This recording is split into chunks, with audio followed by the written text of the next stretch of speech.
네, 업종 분석 이어가겠습니다. 조상훈 신한투자증권 연구위원 나와 계십니다. 어서 오십시오. 안녕하세요. 네, 연구원님. 상반기 음식료 업종들 좀 점검을 해보겠는데 우선 전반적으로 식품 물가 오르면서 외식보다는 내식, 집밥 선호 현상이 나타났다고 하는데 가공식품 실적 어땠습니까? 네, 언론을 통해서 많이 좀 접하셨을 것 같아요. 사실 이제 상반기에 좀 한국의 식품 물가가 굉장히 조금 큰 폭으로 올랐고, 이제 여러 가지 이제 소스를 통해서 확인을 해보면 이 OECD 국가 중에서는 3위, 그리고 아시아 국가에서는 단연 이제 1위의 어떤 이 성장폭을 조금 나타냈습니다. 그래서 이제 식품 물가가 큰 폭으로 오르고 특히나 이제 사과, 배 같은 신선식품 물가가 굉장히 좀 큰 폭으로 오르다 보니까 좀 자연스럽게 좀 이 가공식품 업체들의 실적이 좀 양호한 모습들을 보였습니다. 특히나 이 외식 굉장히 조금 어렵죠. 외식 소비라든지 이런 부분들도 좀 쉽지 않고 정부의 공공요금이라든지 인건비라든지 이런 좀 고정비성 성격들의 좀 비용들이 많이 좀 증가를 하다 보니까 계속 좀 업체들의 좀 부담이 좀 가중이 되고 있는 상황입니다. 그래서 이 외식 업체들의 좀 실적이 안 좋았었던 것들 대비 이 내식, 특히나 이제 가공식품 업체들의 좀 가격 경쟁력이 굉장히 좀 부각이 되면서 좀 전반적으로 이 가공식품 업체들 실적이 굉장히 좀 양호했다, 이렇게 말씀드릴 수가 있습니다. 외식 업체들의 어쨌든 식품 물가가 오르면서 외식 업체들 실적이 좋지 않은 반면에 내식, 가공식품 업체들의 실적은 좋았다라고 비교를 해주셨습니다. K라면, K김밥 인기로 수출이 호조세 보이면서 음식료주들 지금 급등하고 있는데 최근 주가 흐름 어떻게 보고 계십니까? 주가가 정말 많이 올랐습니다. 그래서 이게 좀 분석을 해보면 일단은 제가 앞서서 말씀드린 이 상황들은 결국은 외식보다는 지금 내식이 조금 편한 것 같고, 이 내식 중에서도 정말 이 해외 수출이나 이 해외 사업을 조금이라도 하고 있는 기업들의 상승세가 굉장히 좀 매서웠다, 이렇게 좀 보실 수가 있을 것 같습니다. 일단 이런 그 내식 선호 현상은 비단 한국뿐만이 아니라 글로벌리 전반적으로 좀 나왔었던 이야기였었던 것 같아요. 그래서 다들 좀 내식을 조금 선호를 하게 되면서 좀 국가별로 이제 가공식품의 실적이 굉장히 좀 양호하게 나왔었고, 특히나 이 K푸드, K라면, 정말 이 라면의 수출이 굉장히 좀 크게 좀 증가를 했죠. 그래서 이 라면으로부터 촉발된 좀 다른 가공식품 카테고리들, 쌀 가공식품이라든지 핫도그라든지, 그러니까 이런 가공식품 카테고리의 성장폭도 좀 동반적으로 좀 상승하는 모습을 보이면서 수출을 하는 기업들 실적폭 굉장히 좀 양호했다라고 볼 수 있습니다. 내식 중에서도 해외 사업을 하고 있는 기업들 상승세 두드러졌고, 라면 수출이 호조를 보이면서 가공식품 전반으로 이런 호조세가 확산이 됐다라고 분석을 해주셨습니다. 비비고 만두가 북미 시장에서 특히 인기가 있다라는 얘기가 들리던데, 연구원님께서도 음식료주 탑픽으로 CJ 제일제당 꼽고 계시는데요. 탑픽으로 꼽고 계신 이유는 어떤 건가요? 일단 제일제당은 이 제일제당을 둘러싼 전반적인 영업 환경이 굉장히 양호합니다. 그러니까 방금 말씀드린 것처럼 이 식품의 어떤 내식 선호 현상, 가공식품 선호 현상은 사실은 한국뿐만이 아니라 글로벌리 조금 나타나고 있는 현상입니다.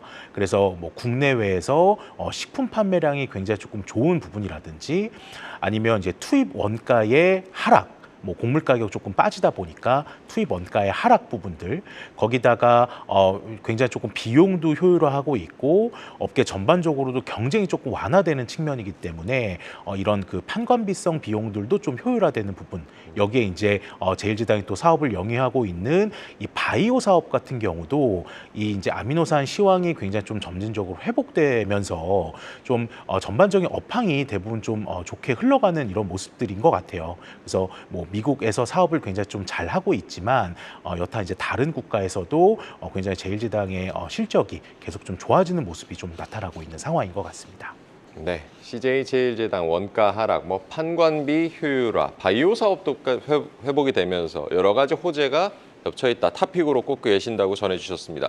CJ 제일제당 사업 구조 조정 추진 중이라는 얘기도 들리던데, CJ 셀렉타라는 기업은 매각을 했고 CJ 피드앤케어는 매각 추진 중이라는 소식이 있습니다. 생소한 기업들이긴 한데 이런 사업 구조 조정에 따른 주가 영향은 어떻게 봐야겠습니까? 네, 사실은 이제 제일제당의 사업을 좀 분석을 해보면 굉장히 많은 사업을 하고 있죠. 그래서 오히려 이게 다른 굉장히 좀 심플한 사업 구조를 가진 기업들 대비 좀 밸류에이션 측면이라든지 좀 기업 가치 측면에서 좀 불리하게 작용을 했었던 측면들이 있었고요. 이제 좀 사업의 이 포트폴리오를 좀 재편하는 이런 과정에 좀 있다고 보시면 될 것 같아요. 그래서 뭐 셀렉타 같은 경우는 이미 이제 작년에 뭐 매각 결정을 했지만 이제 그 매수자가 아직은 이 국가별로 이 기업 결합 심사가 조금 끝나지 않았었기 때문에 계속 이제 뭐 실적으로는 조금 포함이 되고는 있지만 어쨌든 이제 매각 결정을 한 회사라고 조금 볼 수가 있고, 이 피드앤케어라고 하면 이제 사업부 중에서 이제 생물 자원, 저희가 이제 보통 알고 있는 사료라든지 축산 이런 사업으로 조금 알고 있는데, 역시나 좀 뭐 매각 결정까지는 아니지만 지금 공시를 통해서 좀 뭐 매각을 포함한 지금 이 다양한 전략을 좀 구상을 하고 있다, 이런 식의 조금 이야기가 나오고 있습니다.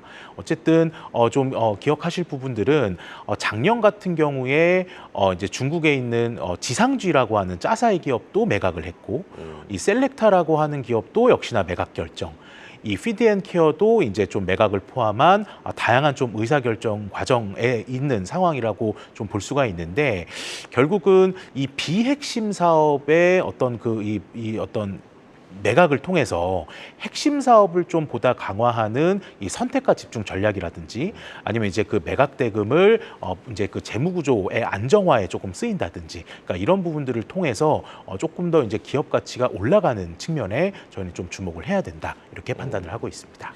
네, CJ 제일제당 사업 포트폴리오를 조정을 하고 있고 핵심 사업에 집중력을 높이고 있다라고 전해주셨습니다. 연구원님께서 세컨픽으로는 농심을 꼽고 계시는데 뭐 하반기로 갈수록 해외 모멘텀이 확대될 것이라고 보셨는데, 이건 어떤 얘기인가요? 사실은 이 농심이 작년 하반기, 그러니까 작년 3분기부터 해외 매출이 계속 조금 역성장을 하는 이런 모습들이 조금 보였어요. 그러니까 사실은 뭐 경쟁사의 삼양식품이라든지, 아니면 이제 뭐 굳이 라면이 아니어도 뭐 다른 경쟁사들이 굉장히 해외 시장에서 이 성과를 잘 내고 있었던 반면에 3분기, 4분기 그리고 이제 올해 1분기까지는 이 해외 시장 쪽에서 성과가 그렇게 썩 좋지는 않았습니다. 근데 이제 저는 이런 부분들이 결국은 좀 하반기부터는 해결될 문제라고 조금 보고 있어요. 이제 이 회사는 미국에 이제 그 1공장, 2공장이 있는데, 이 공장 내에 캐파가 약 6월에서 7월 정도에 증설이 됩니다. 그래서 이렇게 좀 늘어난 캐파를 가지고 어떤 기존의 어떤 채널 내에서의 그 품목들을 조금 확장을 한다거나, 아니면 어떤 채널이라든지 지역을 조금 다변화를 함으로써 하반기 때부터는 이 매출 성장세가 다시금 좀 회복세로 진입을 할 것이라고 조금 보고 있습니다. 그래서 좀 부진했었던 이런 판매량의 회복이라든지 뭐 투입 원가의 이 부담의 완화, 그러니까 이런 측면을 통해서 역시나 좀 농심의 좀 상승세가 이제부터 하반기부터는 좀 본격화되지 않을까라는 측면에서 좀 세컨픽으로 말씀드리고 있습니다. 네, 농심, 미국의 2공장 라인이 증설이 되면 하반기에 증설이 되면서 해외 판매도 회복될 것이다라고 전망을 해주셨습니다. 오랜 기간 뭐 라면 쪽에서 시총 1위 유지하던 농심이었는데 삼양에 좀 자리를 내줬는데요. 농심 어쨌든 다음 달부터 프랑스 대형 유통업체 신라면 외에 다른 라면들도 입점한다고 이게 전해집니다. 유럽 진출은 어떻게 봐야 될까요? 일단 사실 뭐 농심으로서는 이렇게 시가총액이 이제 역전되면서 당연히 좀 자존심이 상할 법할 것 같아요. 그래서 이제 좀 주력 지역이었었던 뭐 미국이라든지 중국에서 조금 성과가 안 좋았었고, 이제 이런 부분들을 조금 더 이제 지역을 확장하면서 좀 극복을 하려고 좀 노력을 하고 있는 것 같습니다. 이 사실 이 K푸드, 라면, 그러니까 이제 이런 이 수출이 잘 되는 부분들은 이제 코로나가 사실 이제 끝났기 때문에 이제는 좀 그 성장세가 조금 꺾이지 않겠느냐, 이런 우려들이 굉장히 많은데요. 저는 이제 이런 부분들을 단기적인 성과가 아니라 조금 더 이제 장기적이고 구조적인 변화로 보고 있어요. 그러니까 사실 이제 라면은, 한국 라면 굉장히 맛있습니다. 사실 근데 다만 지금까지는 해외에 있는 이 소비자들이 이 라면을 접할 기회가 없었어요. 이 라면이라는 거는 기존에 저희가 알고 있는 뭐 대형마트라든지 편의점 같은 소위 이야기하는 메인스트림 주요 유통 채널이 아니라 그냥 뭐 아시안 푸드를 파는 마켓, 혹은 이제 뭐 클럽 체인 이런 데서만 사실은 조금 굉장히 소규모로 판매를 했었기 때문에 지금까지는 이 접근성 측면에서 조금 떨어졌었던 이런 좀 문제가 있었고, 다만 이제 코로나를 계기로 해서 이 메인스트림 채널에 좀 무혈 입성을 하게 됐고요. 과거보다는 이런 그 이 입점 과정의 어떤 그 이 좀 축소가 저는 굉장히 좀 중요한 포인트라고 좀 생각을 하고 있습니다. 그래서 좀 유럽에 나가서도 이런 그 주요 유통 채널을 좀 뚫었다라는 측면에서는 굉장히 좀 큰 의미가 있다라고 보기 때문에 유럽에서의 성과도 저는 이제부터는 좀 기대할 만하지 않을까 이렇게 좀 생각이 듭니다. 유럽 성과도 기대해 볼 만하다라고 전해주셨고요. 삼양식품 주가가 이번 달에 굉장히 화제였습니다. 불닭볶음면 인기가 뭐 대단하다고 하는데 1분기에 뭐 창사 이래 최대 실적 확인되면서 상한가 갔었고, 시총에서도 앞서 말씀해 주신 대로 농심, 뭐 오리온 시총까지 넘어섰는데 삼양식품 전망은 좀 어떻게 보십니까? 예, 저도 뭐 실적 나보고 깜짝 놀랐는데요. 그러니까 불과 코로나 전에는 연간으로 기록을 했었던 영업이익이 불과 분기만에 지금 달성을 하게 된 케이스였거든요. 그래서 굉장히 좀 놀랐다고 볼 수가 있고, 사실 이제 이런 부분들은 결국 이제 앞서 말씀드린 것처럼 이 K푸드 특히나 이제 그 라면의 수출 증가세를 거의 대부분 삼양식품이 조금 더 견인했다 이렇게 조금 표현을 해볼 수가 있어요. 그래서 이런 그 삼양식품의 이 성장세는 저는 이 채널을 좀 업고 성장을 한 케이스이기 때문에 지금의 성장세는 좀 장기간 지속될 것이다 이렇게 조금 전망을 하고 있고요. 지금은 뭐 올해부터는 실적뿐만이 아니라 이 밸류에이션 측면에서도 좀 농심을 압도하는 이런 모습을 조금 보이면서 지금의 성장세는 지속적으로 좀 유지가 되지 않을까 이렇게 생각을 하고 있습니다. 삼양식품 성장세 장기간 지속될 수 있다라고 전망을 해주셨습니다. 최근 뭐 해외에서 김이 주목을 받으면서 뭐 CJ 시푸드나 한성기업 주가도 덩달아 상승을 했는데 김 관련주 전망은 좀 어떻게 보십니까? 네.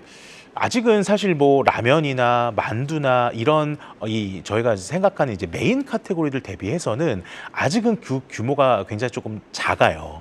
그래서 이제 성장폭도 굉장히 좀 빠르게 나타나고 있지만 이 좀 규모 자체가 작은 게 지금까지 조금 아쉬웠는데 이제부터는 저는 좀 구조적인 성장기의 초입이다 이렇게 좀 판단을 하고 있고요.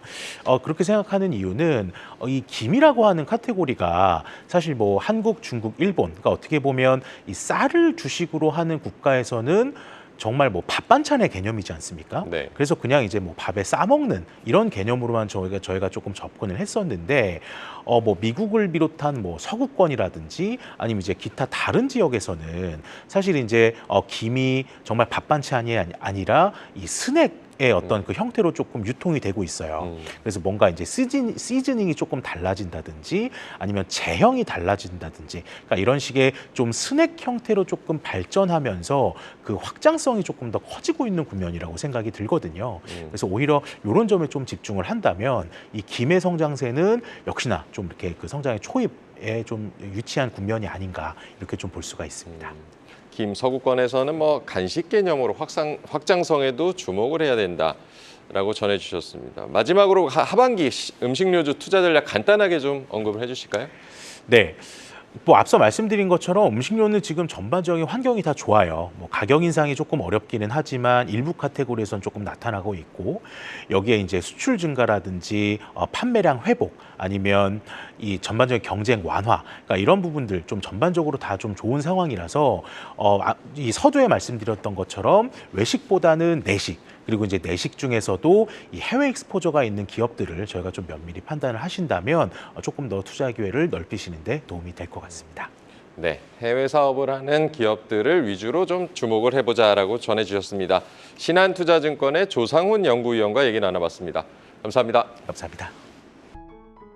계속해서 다양한 경제 이슈를 알고 싶다면 구독과 좋아요, 알림 설정 부탁드립니다. AI 캐스터 권미정이었습니다.